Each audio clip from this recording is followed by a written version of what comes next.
ओ आजपासून तुम्ही माझ्यासोबत नीट राहायचं आणि नीट वागायचं, नाहीतर मी माझ्या भावाला नाव सांगेन। पण तुला भाऊ कुठं आहे? भाऊ कुठं आहे म्हणजे? मुख्यमंत्र्यांची लाडकी बहीण आहे मी।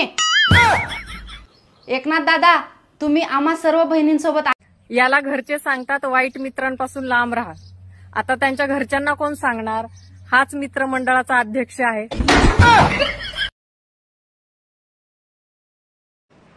ओ थांबा तिथंच। पप्पू भया आहे का घरात? नाही आहेत, बाहेर गेलेत। चालतं, ठीक आहे। माझ्यासाठी काही निरोप दिला का? दिलाय की। काय? तो माझा मित्र आला तर त्याला आत येऊ देऊ नकोस, त्याची नियत खराब आहे। विवाहित पुरुषांचे जीवन सोपे नाहीये। मिळून आला की प्रेम दाखवावं लागतं आणि मिळून आली की प्रेम लपवावं लागतं।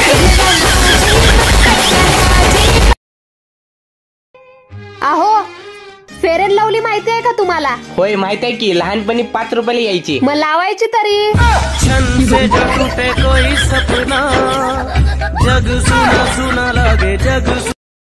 जवाई बापू, मी आणि तुमची बायको जर वाघाच्या पिंजऱ्यात पडलो तर सगळ्यात आधी तुम्ही कुणाला वाचवणार?